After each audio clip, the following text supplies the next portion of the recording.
Also got some breaking news on the search for Fed Chair Jerome Powell's replacement. And our Steve Leisman is here with those breaking details. Steve. We don't have a single name, Dom, but what you'll hear is we still have 11 names. A slate of them. What we learned from two Treasury sources is that Scott Bessent, the Treasury Secretary, met this week with former Fed Governors Larry Lindsey, Kevin Warsh, and former St. Louis Fed President James Bullard. However, he is waiting for the Fed blackout period to end, which, as you know, ends a week from this Friday, to speak with the sitting Fed officials who are among the 11 who are being talked about.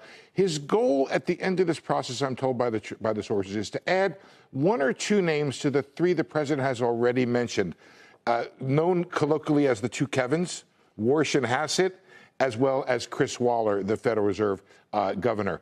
All 11 candidates, I am told, are still in play. Before I get to the next step, I want to point out how incredibly transparent they're being about this process.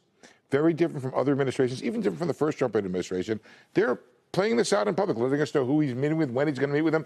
On the issue of the long article that the Treasury Secretary wrote last week, I was able to ask the officials, what did the Treasury Secretary mean when it came to the balance sheet? You could read that as saying he wanted the balance sheet to be wound down. He said they said the Treasury Secretary is looking for a long-term organic reduction in the balance sheet.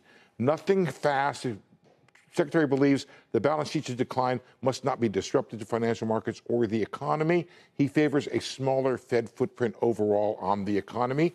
And if you have additional questions for Scott Bessent, well, tomorrow morning he'll be on Squawk Box at 7 a.m.